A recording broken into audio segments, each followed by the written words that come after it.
Tabletop Spotlight, brought to you by Dragon's Lair Comics and Fantasy.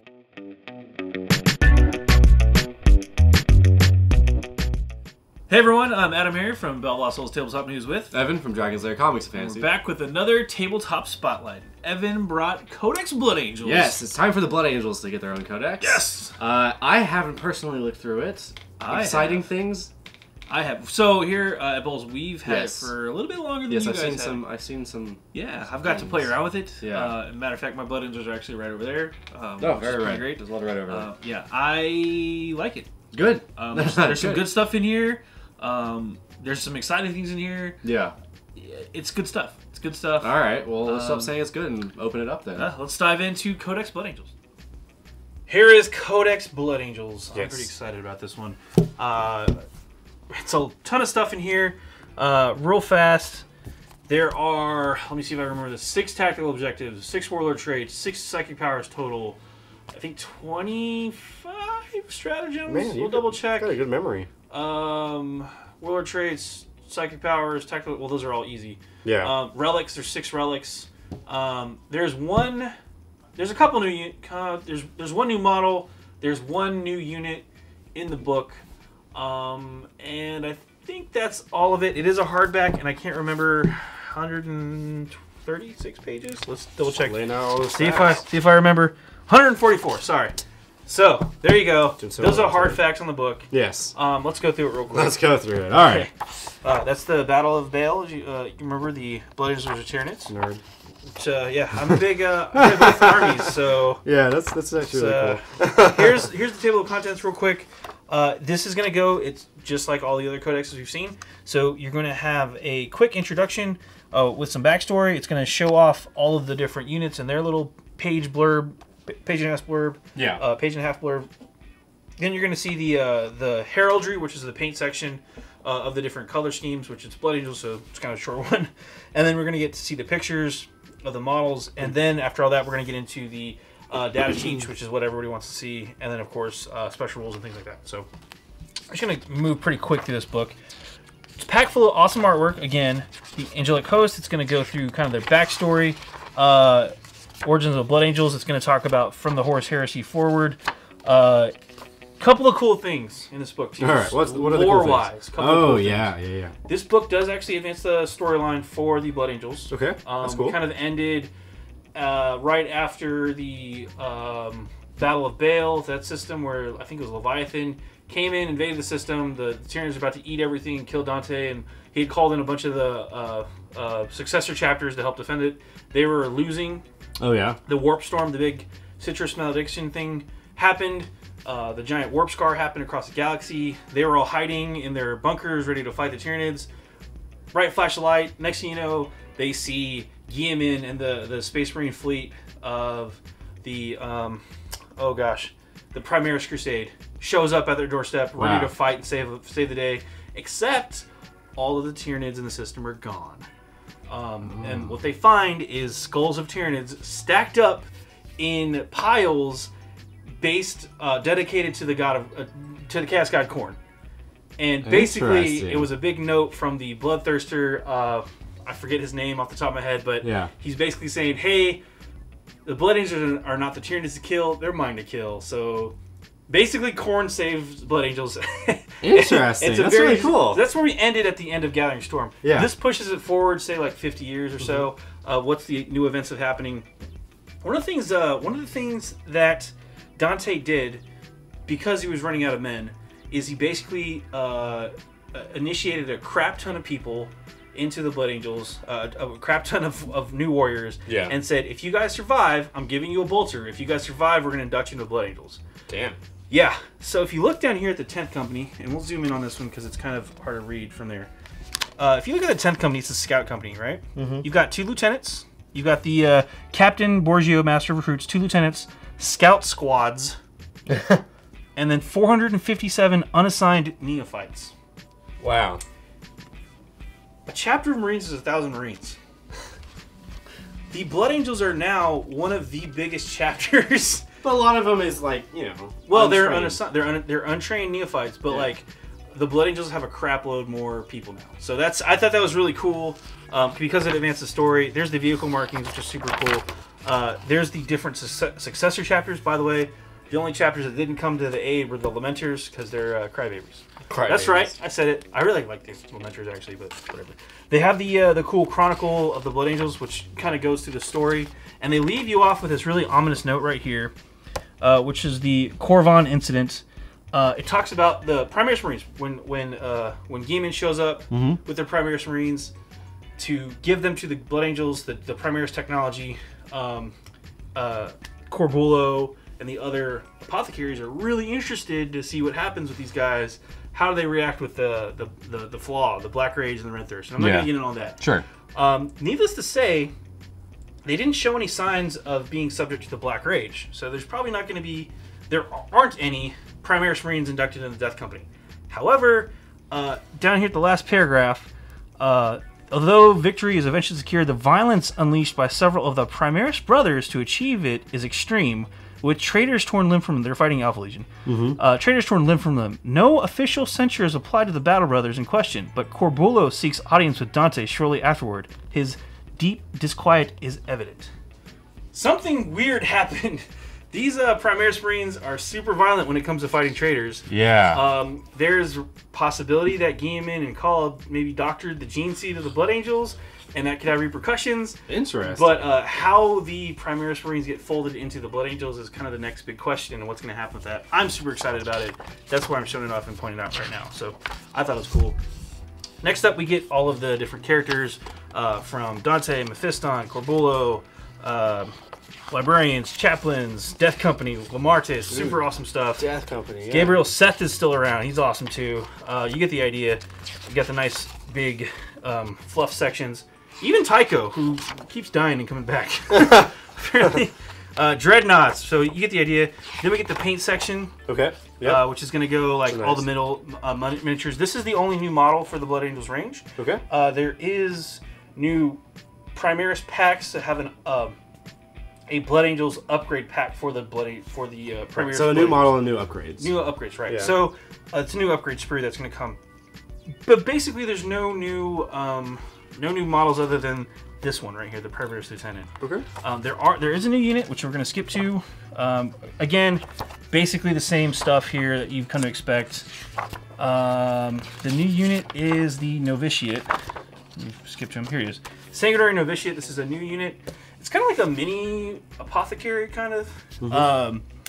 But this unit was not in the index. Everything else was in the index or was referenced in the index at some point. So, but that's the only real new stuff. Death Company are baller. You love the Death Company. I love the Death Company. Yeah. I love the Death Company Dread. I think they're amazing. Yeah. They're a ton of fun, super aggressive. The Blood Angels themselves play like a very hyper-aggressive aggro army. You're going to want to get in their face. You're going to want to do some damage quickly. Their first section is of special abilities. They have, and they shall have no fear, which we're familiar with. Yes. Black Rage is the new one. Interesting. Okay. It's for Death Company stuff. Basically, on the turns they charge, they get +1 attack. In addition, every time they take a wound, you roll a d6.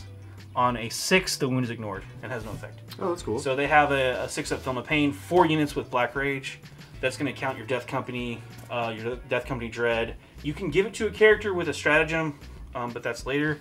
So skipping back over here, we're going to skip over all these rolls. We don't need to get it into. We've seen all. Yeah, we don't need to get into all the weapons and stuff like that. Stratagems. Here's the stratagems. I'll count. I think it's 25. I'll double check here in a second. Red Thirst. If you take a full detachment that's all Blood Angels, everything in that attachment that is infantry, biker, or dreadnought, they get the Red Thirst. So how this works? Any turn in which a unit, any turn in which a unit with this ability was charged, or made a heroic intervention, you may add 1 to its 2 wound rolls in the fight phase. So your chapter detachments, your infantry, bikers, and dreadnoughts. That counts characters, because if they're infantry, you can jump pack infantry, they're still infantry. Sure, yeah. The Red Thirst is huge, because that effectively makes you way stronger than you should be. Yeah. It just ups your strength, it doesn't up your strength, but it ups your 2 wound roll, which is amazing. Stratagems, what's the 8 on this page? 1, 2, 3, 4, 5, 6, 7, 8, 9. 10, 11, 12, 13, 14, 15, 16, 17. 17 plus 8 is 25. So yeah, it's 25. Yeah. My favorite one, personally, the one you're going to see a lot of, you're going to be seeing Forlorn Fury a lot. All right, what does it do? Forlorn Fury lets a Death Company infantry unit, that units with jump packs count, Right. Advance before the first turn. Oh, okay. So even if jump pack who have a crazy long distance, right, they're going to be able to do a lot. Basically, with this 2 command point stratagem, you set them up on your deployment line. Yeah. They get a pre-game move that you can also advance during. Yeah. So they're going to get 12-inch move. Is this before or after you find out who has first turn?